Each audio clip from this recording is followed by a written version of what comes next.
ملفوظات اعلیٰ حضرت میں ہے۔ علم وہ نور ہے کہ جو شے اس کے دائرے میں آ گئی منکشف یعنی ظاہر ہو گئی۔ ہوا وہ منکشف جو آیا دائرہ علم میں، ہوا وہ منکشف جو آیا دائرہ علم میں، مٹے اندھیرے ظن و شک کے شاہراہ علم میں، مٹے اندھیرے ظن و شک کے شاہراہ علم میں۔ علم نور ہے، علم نور ہے۔ نحمده ونصلي على حبيبه الكريم اما بعد فاعوذ بالله من الشيطان الرجيم بسم الله الرحمن الرحيم۔ الحمد للہ عز وجل۔ ہم ہدایت الصرف پڑھ رہے ہیں۔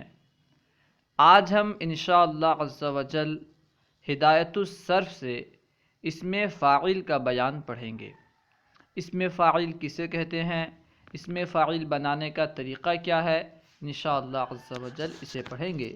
تو آئیے شروع کرتے ہیں۔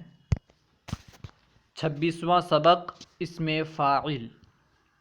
اسم فاعل کسے کہتے ہیں، اسم فاعل سے مراد کیا ہے بیان کر رہے ہیں۔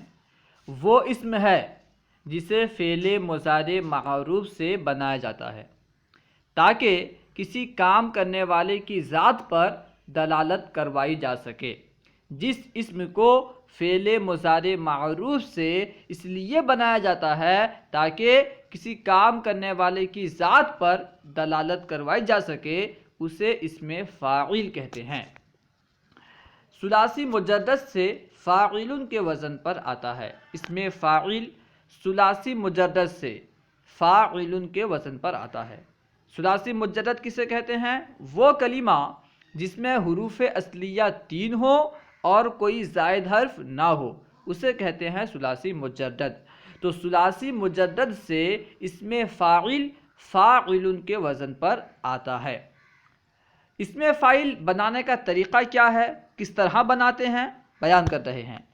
طریقہ بنا بنانے کا طریقہ۔ نمبر 1، علامت مضارع کو حذف کریں۔ کیونکہ اسم فاعل فعل مضارع معروف سے بنایا جاتا ہے، اس لیے سب سے پہلے علامت مضارع کو حذف کریں۔ ٹھیک ہے، نمبر 1 میں علامت مضارع کو حذف کریں۔ نمبر 2 میں فا کلمے کو فتحہ دیں اور اس کے بعد الف علامت اسم فاعل لائیں۔ کیونکہ فا کلمہ ساکن ہوتا ہے عام طور پر، تو فا کلمے کو فتحہ دیں اور اس کے بعد یعنی فا کلمے کے بعد علامت اسم فاعل الف لائیں۔ نمبر 3 میں عین کلمے پر اگر کسرہ نہ ہو تو کسرہ لائیں۔ اگر عین کلمے پر پہلے سے کسرہ نہیں ہے تو کسرہ لائیں، کسرہ موجود ہے تو لانے کی حاجت نہیں۔ نمبر 4، آخر میں تنوین تمکن علامت اسم لائیں۔ سب سے پہلے فعل مضارع معروف سے علامت مضارع کو حذف کرنا ہے، اس کے بعد فا کلمے کو فتحہ دے کر کے علامت اسم فاعل الف بڑھانا ہے، اور عین کلمہ اگر مکسور نہ ہو، عین کلمے پر اگر کسرہ نہ ہو تو کسرہ لانا ہے، اور سب سے آخر میں علامت اسم تنوین تمکن لگا دینا ہے۔ اس طرح فعل مضارع معروف سے اسم فاعل کا صیغہ بن جائے گا۔ تنوین تمکن کسے کہتے ہیں، سب سے آخر میں بیان کیا گیا کہ آخر میں تنوین تمکن علامت اسم لائیں۔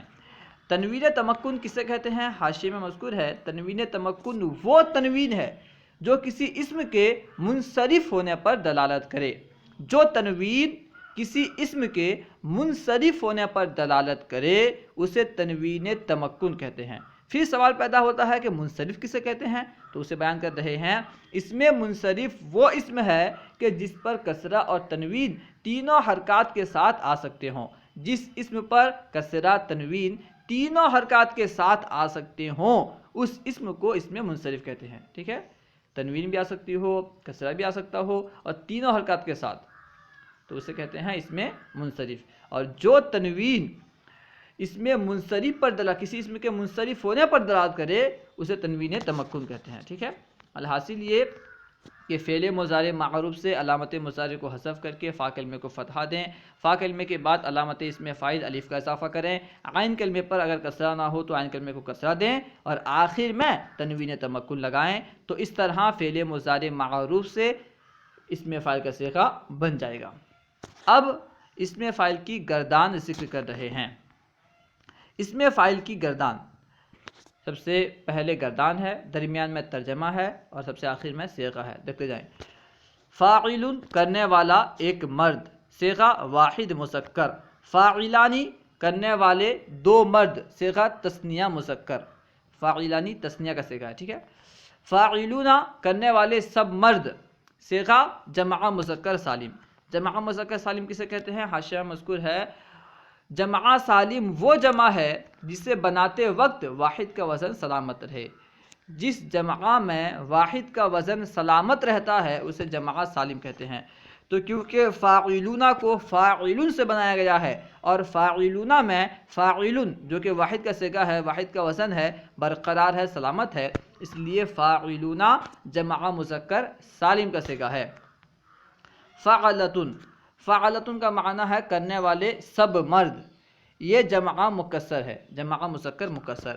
جمع مکسر کسے کہتے ہیں؟ جمع مکسر وہ جمع جسے بناتے وقت واحد کا وزن سلامت نہ رہے، جیسے فاعلن سے فعلتن، ٹھیک ہے، یعنی جس جمع میں واحد کا وزن سلامت نہیں رہتا، برقرار نہیں رہتا، اسے جمع مکسر کہتے ہیں۔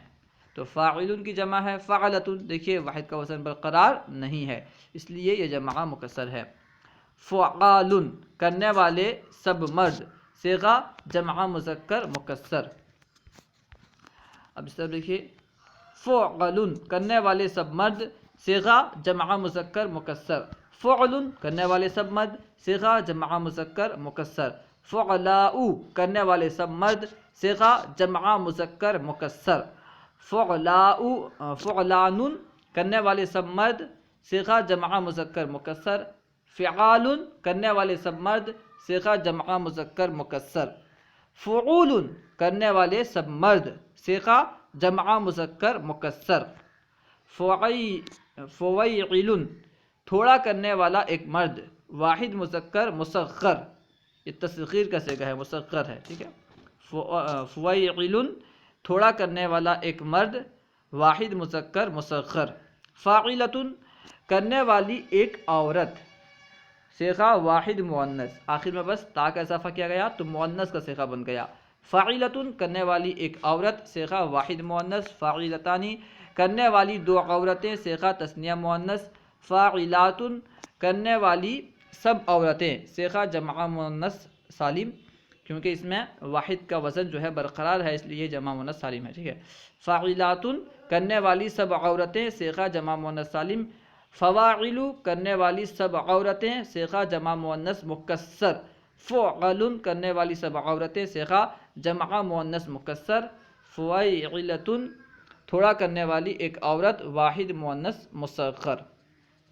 یہ اسم فاعل کی گردان ہے، اس سے آپ اچھی طرح یاد کر لیجئے، کیونکہ گردان کو عام طور پر یاد ہی کیا جاتا ہے، یعنی گردان میں سمجھنے کی بات نہیں ہوتی، گردان کو رٹ کر کے یاد کیا جاتا ہے، تو اس لیے آپ اچھی طرح رٹ کر کے زبانی اسے یاد کر لیں۔